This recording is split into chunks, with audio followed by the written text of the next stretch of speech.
Hello बच्चों, कैसे हो आप। आज हम कक्षा 6 विज्ञान की वर्कशीट 13 हल करेंगे।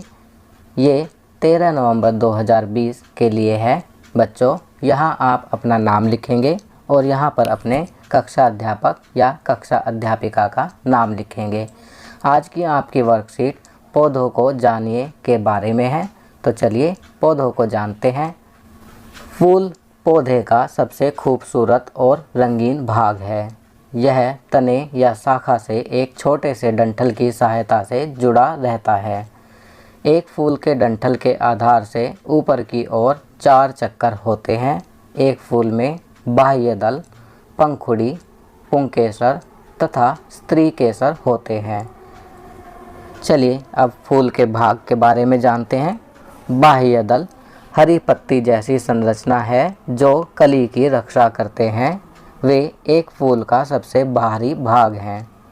पंखुड़ी फूल का रंगीन भाग है। ये खुशबूदार होते हैं।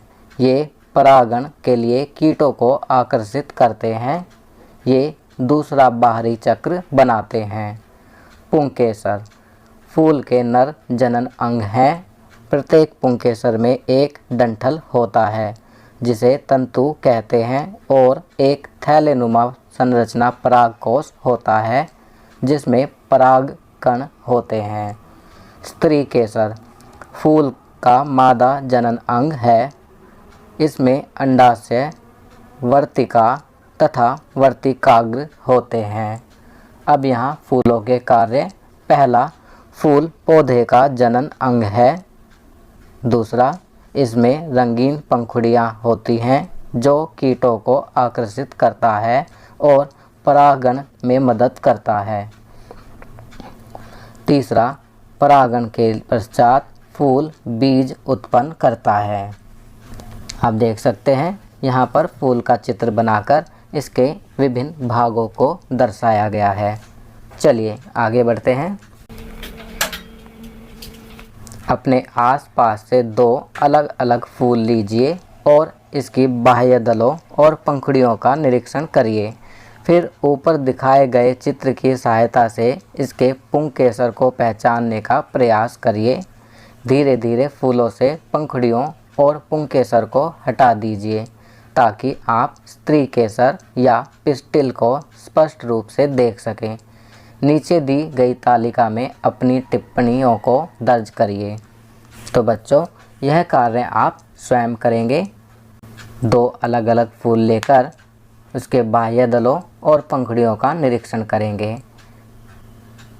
फिर चित्र की सहायता से पुंकेसर को पहचानने का प्रयास करेंगे और धीरे धीरे फूलों से पंखुड़ियाँ और पुंकेसर को हटाएंगे ताकि आप स्त्री केसर और पिस्टिल को देख सकें।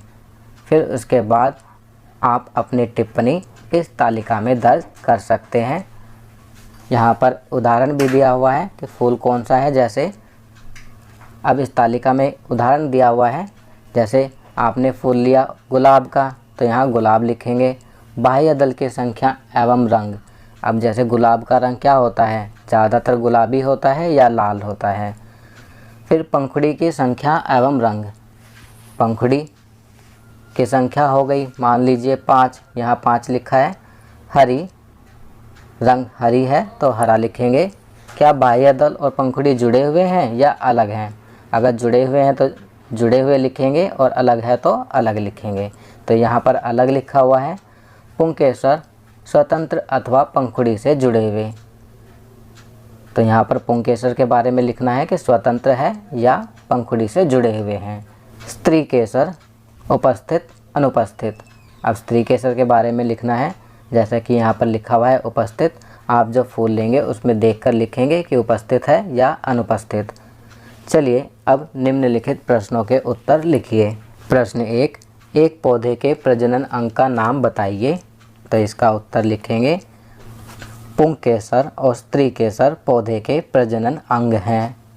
प्रश्न 2, फूल के किस भाग में पुंकेसर और परागकोश उपस्थित होते हैं। तो इसका उत्तर लिखेंगे फूल के डंठल में पुंकेसर और स्त्री केसर उपस्थित होते हैं। प्रश्न 3, पौधे का कौन सा भाग परागण में मदद करता है। तो इसका उत्तर लिखेंगे पौधे के फूल की पंखुड़ियाँ परागण में मदद करती हैं। ये कीटों को आकर्षित करती हैं जिससे परागण में मदद मिलती है। प्रश्न 4, एक फूल के नर और मादा प्रजनन अंग का नाम बताइए। तो यहाँ हम लिखेंगे फूल का नर प्रजनन अंग पुंकेसर, फूल का मादा प्रजनन अंग स्त्री केसर। प्रश्न 5, चित्र को पहचानिए। तो बच्चों यहाँ पर चित्र दिया गया है और इसे पहचान कर लिखना है। तो इसमें हम लिखेंगे अंडाशय। अब वर्कशीट के अंत में कोविड के संदर्भ में उचित व्यवहार संबंधी CAB संदेश। कोविड-19 के विरुद्ध लड़ाई में सुरक्षित रहने के लिए मास्क पहनें।